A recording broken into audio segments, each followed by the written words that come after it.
आ गए हो तो चैनल को सब्सक्राइब कर लेना। वीडियो अच्छी लगे तो लाइक और शेयर कर देना और हाँ, बेल आइकन जरूर दबा देना ताकि आपको नई वीडियोस की नोटिफिकेशन मिलती रहे।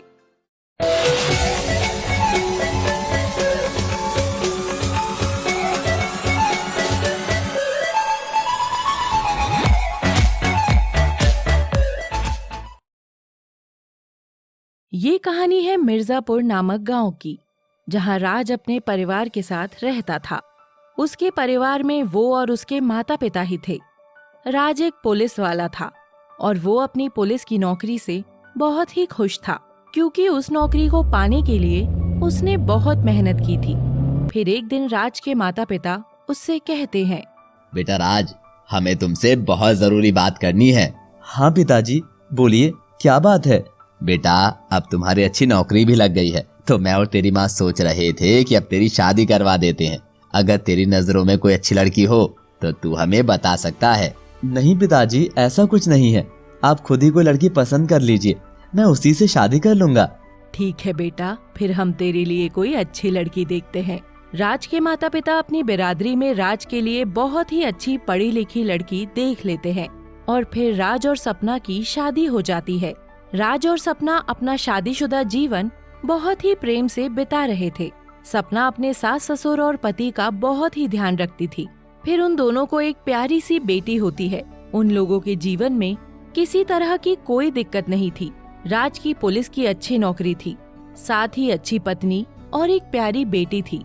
पर कहते हैं ना, कभी कभी हमें अपनी ही नजर लग जाती है। ऐसा ही कुछ राज और सपना के साथ हुआ।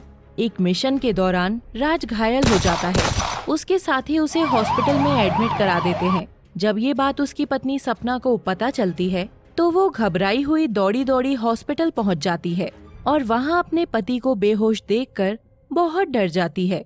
फिर वहां के डॉक्टर से पूछती है, डॉक्टर साहब, मेरे पति कैसे हैं? वो ठीक तो है ना? आपके पति बहुत ही बहादुर हैं। वो अपनी जिंदगी को तो जीत लिए, पर क्या डॉक्टर साहब, कोई घबराने वाली बात तो नहीं है? मुझे बात बोलते हुए बहुत अफसोस हो रहा है कि आपके पति अब जिंदगी भर कभी अपने पैरों पर खड़े नहीं हो सकते। वो विकलांग हो गए हैं। हमें माफ कर दीजिए।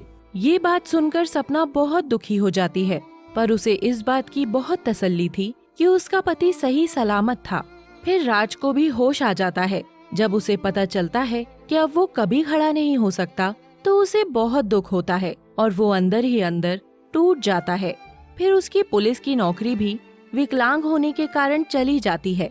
फिर उन लोगों के हालात दिन पर दिन खराब होते चले जाते हैं और राज को इस बात का अफसोस होता है कि अब वो पुलिस की नौकरी नहीं करता। साथ ही साथ वो अपनी बेटी को वो सब चीजें नहीं दे पा रहा था जो वो चाहता था।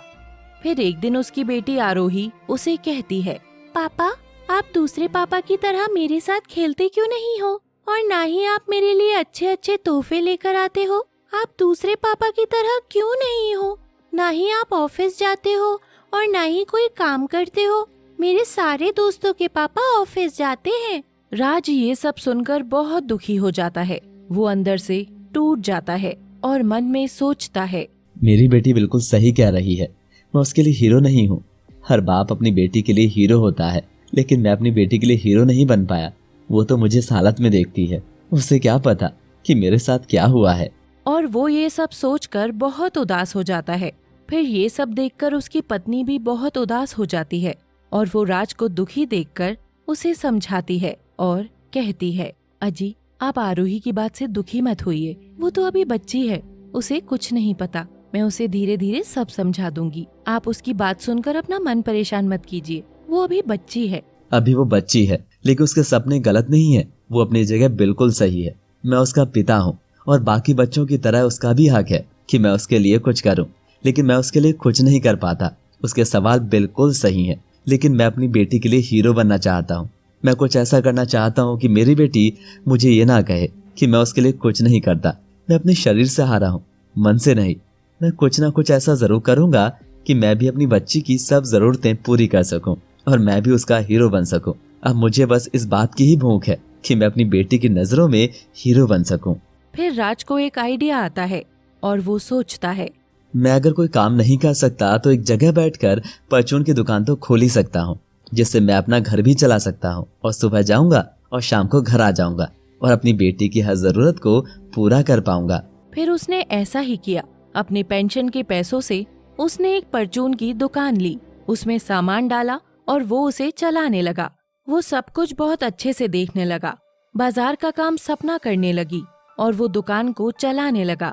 आरोही भी ये सब देखकर बहुत खुश हो जाती है और आरोही उससे जो मांगती थी राज उसे दे देता था। आरोही बहुत खुश हो जाती है। उसे भी लगने लगा कि उसके पापा भी ऑफिस जाते हैं। धीरे धीरे आरोही बड़ी होने लगी और उसे समझ आने लगा कि उसके पापा ऑफिस क्यों नहीं जाते। एक दिन आरोही को सब समझ में आ जाता है और वो अपने पिता से कहती है, पापा, आप दुनिया के सबसे अच्छे पापा हैं।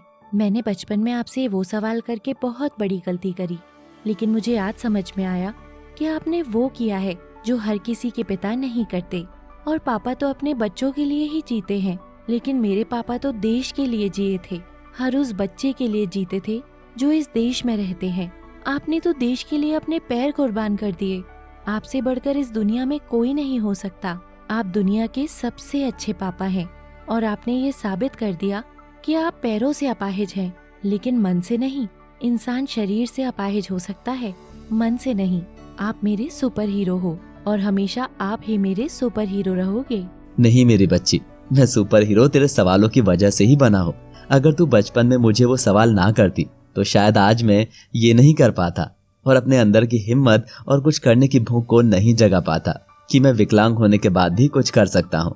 तेरे उस सवाल ने मुझे अंदर से उत्सुकता दी कि मैं शरीर से अपाहिज हूँ, मन से नहीं। अगर इंसान कुछ करना चाहे तो वो सब कुछ कर सकता है। मेरे लिए मेरी सुपर हीरो तू है मेरी बच्ची।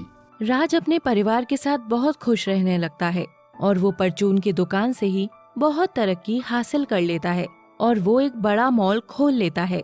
आरोही ये सब देखकर बहुत खुश होती है और उसके पिता का देश भर में नाम हो जाता है और सपना भी ये सब देखकर बहुत खुश हो जाती है। वो तीनों बहुत ही खुशहाल जीवन जीते हैं।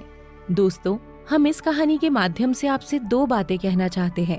पहली, कि जो लोग देश की सेवा में इस तरह से अपना सब कुछ खो देते हैं, विकलांग हो जाते हैं, हमारे देश की सरकार को उन्हें नोटिस करना चाहिए, उनके लिए कुछ खास करना चाहिए। दूसरा, इंसान शरीर से विकलांग हो सकता है, मन से नहीं। कोई कुछ करना चाहता है तो कर सकता है, बस उसे कुछ करने की लगन होनी चाहिए। Thanks for watching.